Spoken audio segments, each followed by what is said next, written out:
আসসালামু আলাইকুম বন্ধুরা। মুরগির তো বয়স হয়ে গেছে গা, মুরগির বয়স 40 দিন পার হয়ে গেছে গা। আশা করে একটা মুরগি জবাই করবার জন্য নিছি।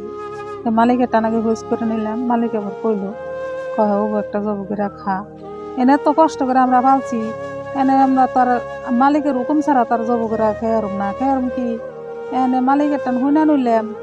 হুনাটা ভালো, আমরা করে বেমানি করে খামকে হুইনা নিলাম। মালিক আবার হুকুম দিল কয় জবাই করে খা। এটা খা 10টা থাকবে বন্ধুরা। ব্যাগ ব্যাগ মুরগির মধ্যে মানে বেশি বেশি যে মুরগিটা আমার পছন্দ হয়েছে এটা বার করে জব করছি, জব করে দেখি মাংসগুলো মা হইতেছি। আপনারা তো দেখতে পাচ্ছেন। তো ভালো করে ময় মশলা দিয়ে মা হেবেন নিয়েছি আমি। আবার মশলাটা ভিতরে যদি না যায় এই জন্য ভালো করে মা হেবেন নিয়েছি। মা হেরে যে আমি ভালো করে চাপ দিয়ে 1 মিনিট থেকে থুমো, তারপর সরিয়ে দিছি। এই যে আপনারা দেখতে পাচ্ছেন তরকারি ভালো করছে, তে বাসনা বেড়েছে এরকম ভালো লাগে। আপনারা যদি খাইবার চান আহুন জানি